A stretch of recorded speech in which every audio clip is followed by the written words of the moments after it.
भोजपुर के भरत तिवारी एनकाउंटर मामले की तरफ रुख करें तो देखिए, इससे लेकर विवाद अभी भी थमा नहीं था कि इस बीच बिहार सरकार के एक फैसले ने सभी को चौंका दिया।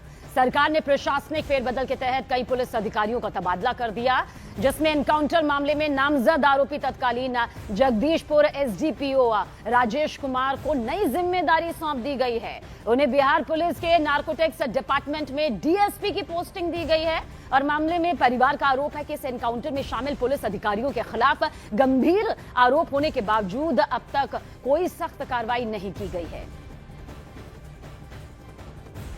नहीं कहाँ से मिली, बदली हो गई उनका, ना बदली कर चाहत रहा, उनका पक्के सोखे के चाहिए ना, उनका बदली हो गई, उनका और निमन पोस्ट पर मिल गई, तब तक में अथी रहल है भरत तिवारी के मरवावे खातिर।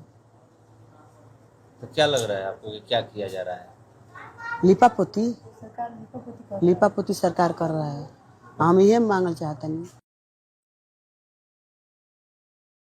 तो समझ ही में नहीं आ रहा है, वो तो अपराधी है, वो तो उस पे तो अपराध लगा है, हत्याकांड लगा है, मतलब यहाँ से ट्रांसफर कर देने का मतलब क्या बनता है, समझ में कुछ आ ही नहीं रह रहा है हम लोग को, क्या किया जा रहा है क्या नहीं किया जा रहा है, ये सब मतलब लिपापोती करने का तैयारी चल रहा है।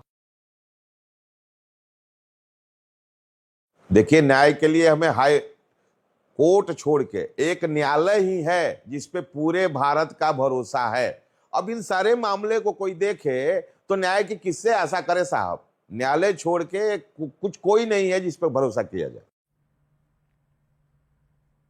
और हमारे सहयोगी चंद्रमोहन ज्यादा जानकारी के साथ। चंद्रमोहन, जाहिर सी बात है इस फैसले के बाद सवाल उठना लाजमी है, लेकिन इस फैसले को लेकर किस तरह के रिएक्शंस अब सामने आ रहे हैं? बिल्कुल, देखिए, परिवार के लोग साफ तौर पर यह सवाल खड़ा कर रहे हैं कि जिस डीएसपी के ऊपर यह आरोप लगा है कि उनके सानिध्य में और उनके नेतृत्व में तमाम पुलिसकर्मी वहां पर पहुंचे थे बिलौटी गांव, जिसके बाद भरत तिवारी का एनकाउंटर हुआ था और उनके खिलाफ एफआईआर भी दर्ज है। तो जाहिर सी बात है इसी को लेकर परिवार के लोग सवाल खड़े कर रहे हैं और साथ ही राजनीतिक जो विपक्ष में बैठे हुए लोग हैं वो लोग भी सवाल खड़े कर रहे हैं कि जिस डीएसपी के ऊपर आरोप है, एफआईआर दर्ज है, जांच चल रही है, न्यायिक जांच भी हो रही है और ऐसे में उसका पोस्टिंग कर देना कहीं ना कहीं सवालों के घेरे में। और इसी को लेकर जो तमाम नेता है और विपक्ष में बैठे हुए लोग हैं, परिवार के लोग हैं, वो सवाल खड़े कर रहे हैं।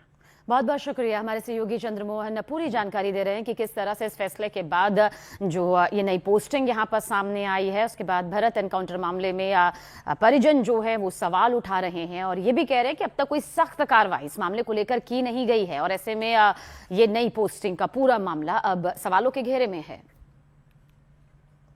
तो अब देखिए, परिवार का ये सवाल सामने आ रहा है, उनका बवाल सामने आ रहा है कि नई पोस्टिंग आखिर कैसे हो सकती है। भरत तिवारी एनकाउंटर मामले को लेकर आरोपी की जो अब नई पोस्टिंग है आरोपी पुलिस अधिकारी की, उसे लेकर सवाल यहां पर उठाए जा रहे हैं।